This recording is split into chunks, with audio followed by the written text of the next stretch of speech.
When you listen to the testimony of those who witnessed today's attack, you realise how fast life ends and how fast it changes. They do have their lives, but they also have truly dreadful memories. I heard a bang of some sort, and I then looked and saw this grey 4x4 Mercedes travelling along the pavement, hitting people. It seemed to be deliberately, when I glanced to my right as I was watching, it seemed to come off the pavement but deliberately went back on again. Yeah, it was almost the world just sort of slowed down.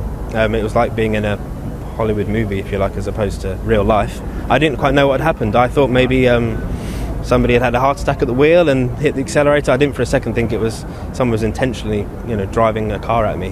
We were actually on the bridge. We heard gunshots, what we thought was gunshots. Turned around and we saw the car had ploughed into a lady, and I think it was a lady. I'm not 100% sure, but underneath the wheel, you could hear screams. And then we heard gunshots again, and as we looked along the bridge, because we were only crawling along the bridge, there was bodies, literally. Must have been about 10 bodies. 10, 12 bodies, all in different just lying places. in different places along the bridge. Amidst the chaos, those who survived sought to protect the dignity of those who had lost or were losing their lives. We saw somebody laying two cloths over a body in the recess by the bridge, and then up the steps they were holding a shield round somebody and doing something to that person. They are dreadful descriptions, spoken of and by people who were, until this afternoon, in the middle of an apparently normal day.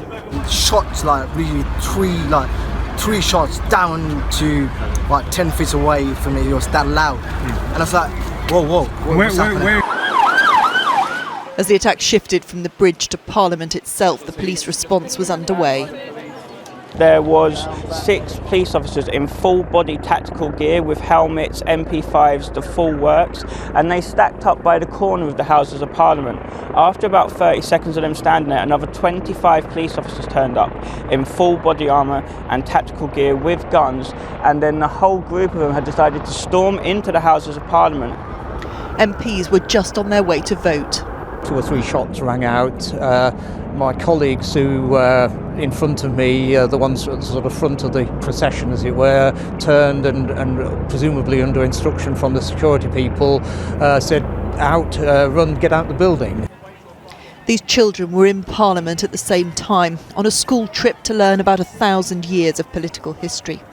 They found themselves caught in a moment which will darken the history of Parliament for generations, but which those elected to serve are determined will not change the workings of government.